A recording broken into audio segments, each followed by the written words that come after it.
Olá, muito obrigado por assistirem a mais um vídeo do canal Substantivo Coletivo. Hoje, o assunto é sobre o maior gasto no orçamento público do país, a dívida da União e por que devemos fazer uma auditoria nela.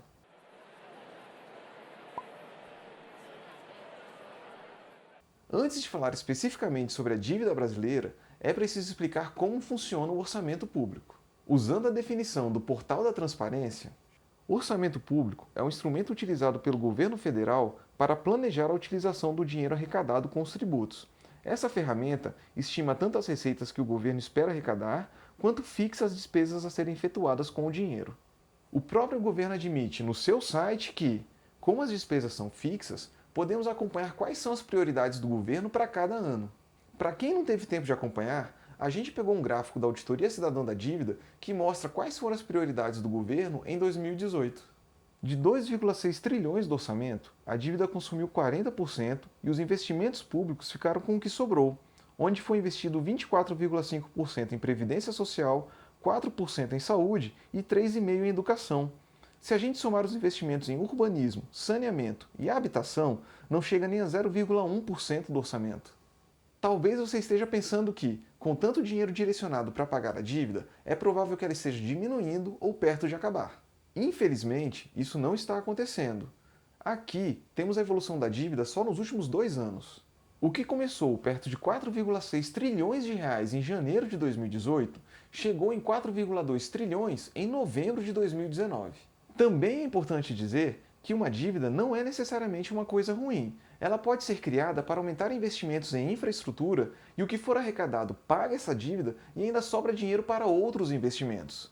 Mas esse também não é o caso brasileiro. Para entender a origem da nossa dívida, precisamos voltar até a época da colônia. Desde aquele tempo, alguns governadores já faziam empréstimos.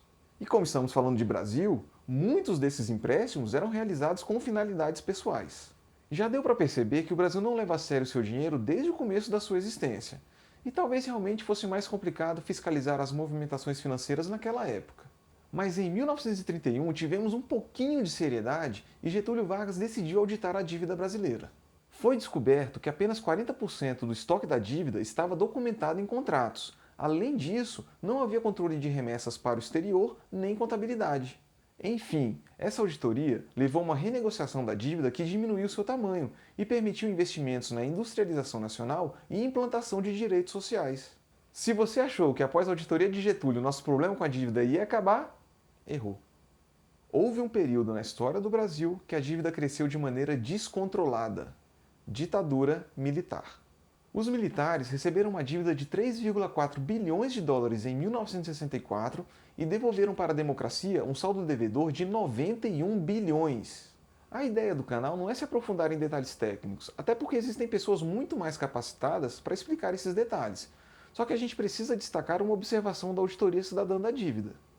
Os contratos firmados pelos militares com bancos, principalmente norte-americanos, possibilitaram o ingresso no Brasil de dólares sem lastro devido à quebra do acordo de paridade do dólar com o ouro em 1971, de forma unilateral pelo presidente dos Estados Unidos e ainda a cobrança de juros flutuantes. Essa prática é considerada crime por acordos internacionais, como a Convenção de Viena de 1969. Além disso, Maria Lúcia Fatorelli, coordenadora da Auditoria Cidadã da Dívida, chegou a sugerir que parte do endividamento foi para financiar tortura e repressão. No ano de 2010, em outro lapso de seriedade da nossa história, realizaram uma CPI da dívida e os contratos disponibilizados não conseguiam comprovar nem 20% da evolução do estoque da dívida com bancos internacionais do tempo da ditadura.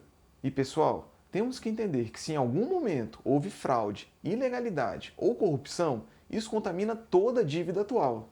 Porque foram feitos novos refinanciamentos para pagar as dívidas antigas. Depois da CPI de 2010, o pessoal conseguiu inserir no plano plurianual de 2016 a 2019 um artigo para a nossa dívida ser auditada.